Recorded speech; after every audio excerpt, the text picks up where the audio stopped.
إله إلا الله وحده لا شريك له وأشهد أن سيدنا وحبيبنا وعظيمنا محمد بن عبد الله اللهم صل وسلم وبارك على محمد وعلى آل محمد كما صليت وسلمت وباركت على إبراهيم وعلى آل إبراهيم إنك حميد مجيد. أما بعد أيها الإخوة الكرام أيتها الأخوات الكريمات، يقول رسول الله صلى الله عليه وسلم في الحديث القدسي. Autrement dit, le prophète sallallahu alayhi wa sallam, il nous raconte des paroles d'Allah. Mais c'est le prophète, avec les paroles du prophète, il nous dit ce qu'Allah subhanahu wa ta'ala a dit. Ce n'est pas du Coran. Hadith Qudusi. يقول رسول الله صلى الله عليه وسلم فيما يرويه الحديث رواه أبو ذر وهو في صحيح مسلم. يقول رسول الله صلى الله عليه وسلم فيما يرويه عن الله تبارك وتعالى قال: يا عبادي إني حرمت الظلم على نفسي وجعلته بينكم محرما فلا تظالموا. يا عبادي كلكم ضال إلا من هديته فاستهدوني أهدكم. يا عبادي كلكم جائع إلا من أطعمته فاستطعموني أطعمكم. يا عبادي كلكم عار إلا من كسوته فاستكسوني أكسكم. يا عبادي إنكم تخطئون بالليل والنهار وأنا أغفر الذنوب جميعا فاستغفروني أغفر لكم. يا عبادي إنكم لن تبلغوا ضري فتضروني ولن تبلغوا نفعي فتنفعوني. يا عبادي لو أن أولكم وآخركم وإنسكم وجنكم كانوا على أتقى قلب رجل واحد منكم ما زاد ذلك في ملكي شيئا.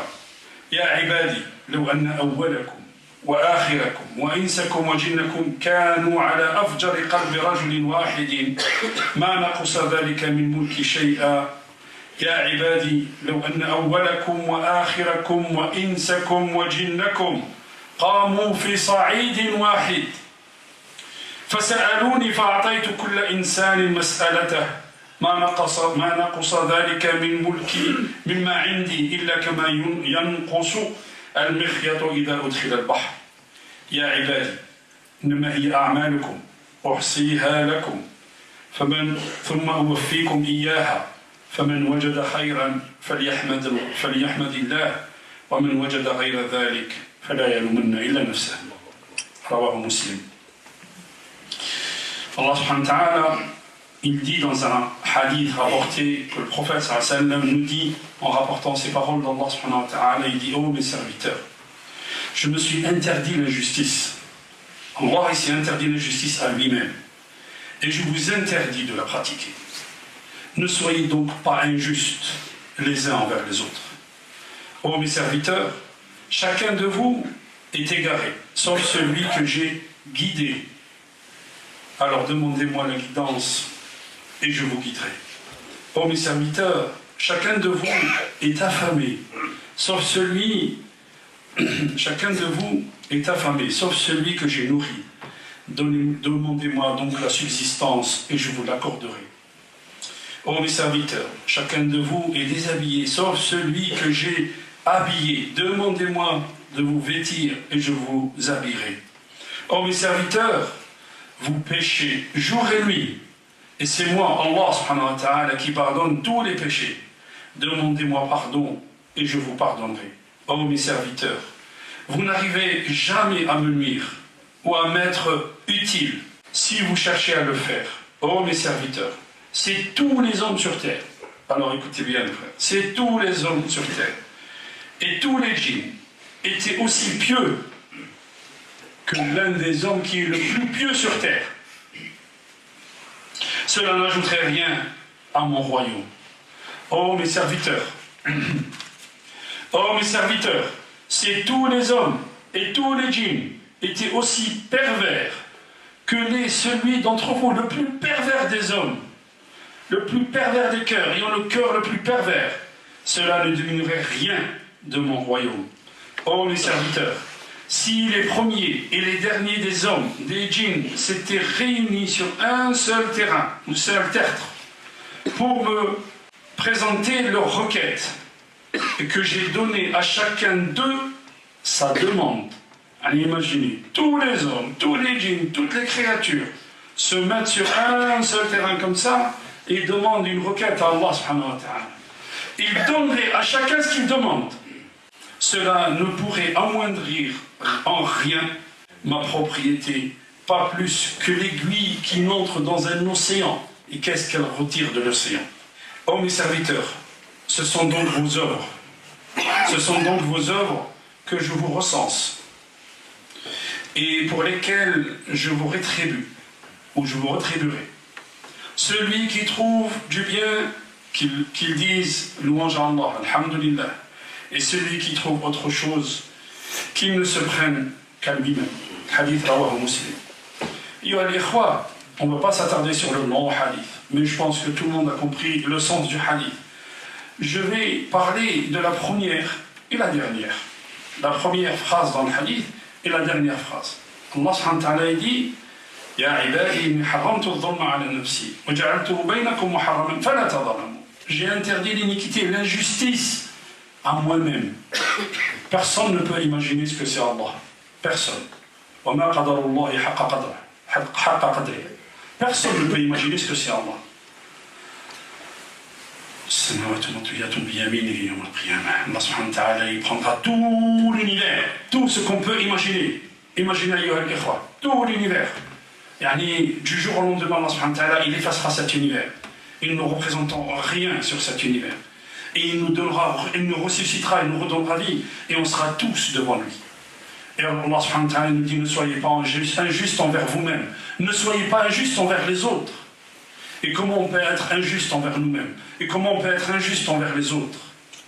Quand tu prends la valeur de l'autre, quand tu prends ce qui est dû à l'autre, tu as été injuste envers cet autre. Et des fois, on minimise l'injustice, quand tu grilles la priorité à quelqu'un sur la route, tu as été injuste envers lui. Quand tu n'éduques pas ton enfant comme il faut, pour lui préserver son avenir, mais l'avenir, quel avenir? Pas ici, c'est dunya faqat. Pas seulement dans la dunya, simplement. L'avenir aussi chez Allah.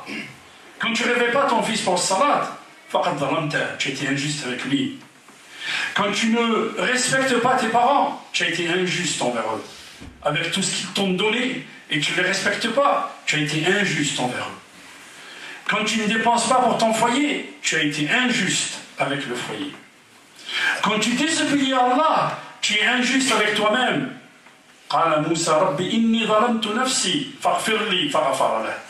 Comment on peut être injuste envers soi-même quand on prive sa personne de la sérénité, quand on prive sa personne de l'amn, quand on se prive nous-mêmes, quand on fait le péché, on se prive de quoi? De la miséricorde d'Allah.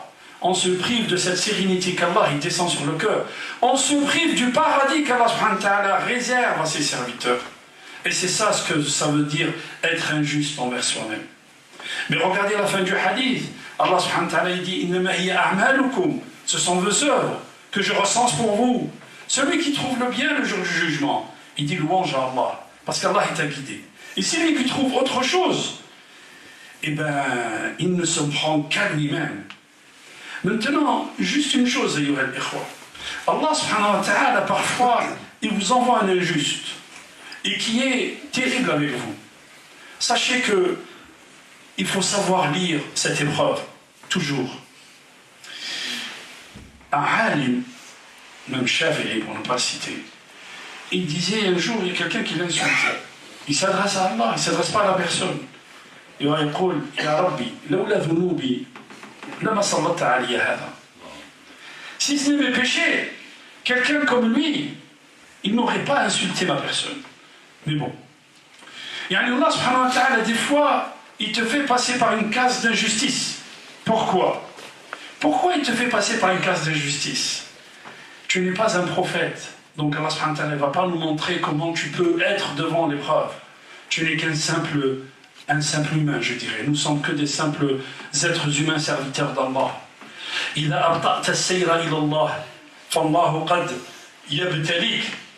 Quand tu ralentis les pas vers Allah, quand tu n'es pas assez vite, quand tu délaisses tes prières, quand tu fais des choses qui ne plaisent pas à Allah, Allah subhanahu wa ta'ala il te met une épreuve. Et des fois,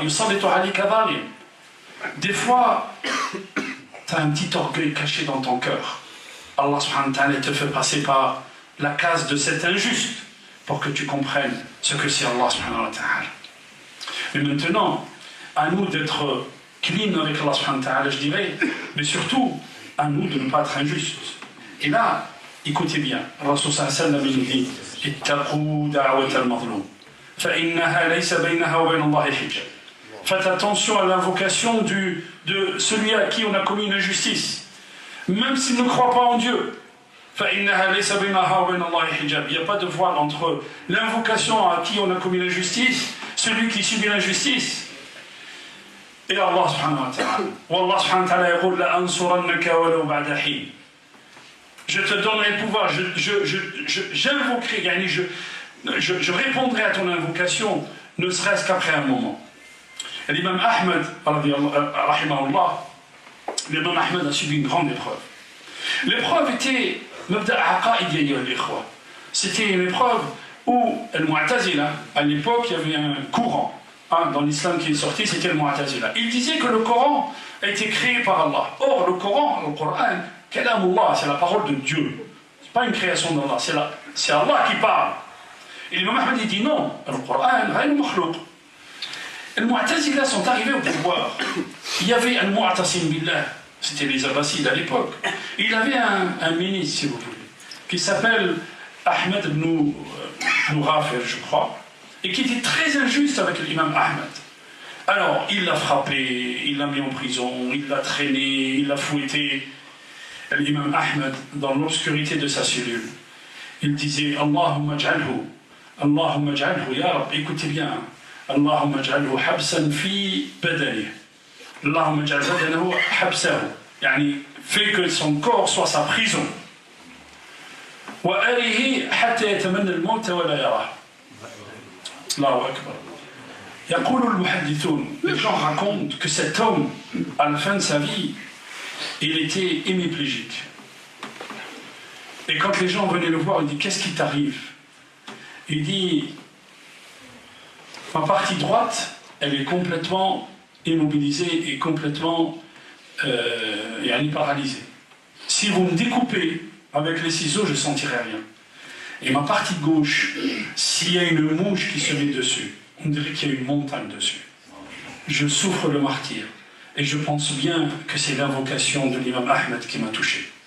سأل الله أن لا نكون من الظالمين اللهم اجعلنا من التوابين واجعلنا من المتطهرين بسم الله والصلاة والسلام على رسول الله ولا حول ولا قوة إلا بالله. الله سبحانه وتعالى في آخر الحديث nous dit فمن وجد خيرا إنما هي أعمالكم أحصيها لكم. Ce sont vos œuvres que je recense pour vous. Celui qui trouve le bien, eh bien, il remercie Allah. Mais celui qui trouve autre chose, فلا يلومن إلا نفسه. Allah subhanahu wa ta'ala في القرآن nous dit يوم لا ينفع مال ولا بنون إلا من أتى الله بقلب سليم. Le jour où rien ne pourra intercéder auprès d'Allah, ni tes enfants, ni ton argent, ni ton rien, sauf celui qui vient avec un cœur pur, salim. C'est quoi le cœur pur? قال العلماء, écoutez bien les frères, قال العلماء القلب السليم هو القلب الذي لا يشتهي شهوة لا ترضي له. Le cœur pur, c'est quelqu'un qui n'aime pas quelque chose qu'Allah subhanahu wa ta'ala n'aime pas. Tu peux désirer quelque chose, mais fais le halal. Si tu désires quelque chose, fais le haram, فقلبك ليس بسليم. Ton cœur n'est pas pur. Il faut que tu revoies la chose. La seconde chose, ألا يصدق خبرا يتناقض مع وحي الله. Que tu ne crois pas une information qui est en contradiction avec ce que Allah subhanahu wa ta'ala nous a descendu dans le Coran. Et la troisième chose, لا يعبد إلا الله. Qu'il n'adore qu'Allah. Ni l'argent, ni la célébrité, ni la gloire, ni l'orgueil, ni sa femme, ni ses enfants, ni... لا يعبد إلا الله. C'est ça le qalb salim. Chacun de nous il se mesure par rapport à ça. Je répète, qalb salim, al-qalb alladhi la yashtahi shahwatan la turdi Allah. Celui qui ne souhaite pas, il ne désire pas quelque chose qui ne plaît pas à Allah. Et il ne croit pas quelque chose qui est en contradiction avec ce que Allah nous a appris dans le Coran. Et la dernière chose, il n'adore qu'Allah. Yaqul ibn Ata, Ibn Ata Sakandari dit une parole très sage. Il dit la solitude du cœur est une intimité avec Allah. La solitude du cœur Quand tu es, tu sens que ton cœur, tu es seul, qu'il n'y a plus personne autour de toi, sache qu'Allah subhanahu wa ta'ala veut te mettre en intimité avec lui. Il ne t'a fait subir le tort venant d'autrui qu'afin que tu ne te penches pas vers eux. Il ne t'a tourmenté par l'intermédiaire des hommes qu'afin que tu ne te reposes pas tranquillement sur eux. Allah subhanahu wa ta'ala, des fois, nous tourmente par les hommes. Pourquoi? Pour qu'on revienne vers lui. Sache que quand Allah subhanahu wa ta'ala te passe par une épreuve, c'est qu'il veut t'entendre. Il veut que tu sois près de lui. Il te ferme des fois toutes les portes. Pourquoi? Parce que la sienne reste ouverte. Et parce que toutes les portes sont fermées. Tu vas demander aux gens, on ferme la porte, on te ferme la porte au nez. Allah subhanahu wa ta'ala te dit, toutes les portes sont fermées, alors viens vers lui, viens vers Allah subhanahu wa ta'ala. Il a voulu que le tracas t'éloigne de toute chose, afin que rien ne te distrait de lui. Quand le sentiment de solitude t'envahit, sache qu'il veut t'ouvrir la porte de son intimité. Allahu Akbar. Quand le sentiment de solitude, si tu te sens seul, t'envahit, sache, Allah subhanahu wa ta'ala veut t'ouvrir quoi? Il veut t'ouvrir la porte de son intimité. Anta wahidan ma'a Allah subhanahu wa ta'ala. إذا كنت مع الله وإذا كان الله معك فمن عليك وإذا فقدت الله فماذا وجدت؟ اللهم اجعلنا من الذين يجدون الله، اللهم اجعلنا من حزبك فإن حزبك هم المفلحون، واجعلنا من أوليائك من وليك لا خوف عليهم ولا هم يحزنون. اللهم اهدنا فيمن هديت وعافنا فيمن عافيت وتولنا فيمن توليت وبارك لنا فيما أعطيت وقنا شر ما قضيت إنك تقضي ولا يقضى عليك إنه لا يذل من وليت ولا يعز من عديك تبارك ربنا وتعاليت يا ذا الجلال والإكرام. اللهم اقسم لنا من خشيتك ما تحول به بيننا وبين معصيتك ومن الطاعات ما تبلغنا به جنتك ومن اليقين ما تحول به علينا مصائب الدنيا ومتعنا اللهم بأسماعنا وأبصارنا وأبداننا أبدا ما أحييتنا واجعله الوارث منا واجعل ثأرنا على من ظلمنا وانصرنا على من عادانا ولا تجعل الدنيا أكبر همنا ولا مبلغ علمنا واجعل الحياة زيادة لنا في كل خير واجعل الموت راحة لنا من كل شر. اللهم انصر الإسلام والمسلمين في كل بقاع الأرض. اللهم ارفع الضر عن إخواننا في سوريا يا رب العالمين وفي العراق وفي اليمن وفي ليبيا وفي كل بقاع الأرض يا رب العالمين. اللهم احفظ المسلمين في هذه البلاد واحفظ هذه البلاد من الظلم والكفر يا رب العالمين. لا إله إلا أنت سبحانك إنا كنا من الظالمين. عباد الله إن الله يأمر بالعدل والإحسان وإيتاء ذي القربى وينهى عن الفحشاء والمنكر والبغي يعظكم لعلكم تذكرون ولذكر الله أكبر والله يعلم ما تصنعون وقوموا إلى صلاتكم.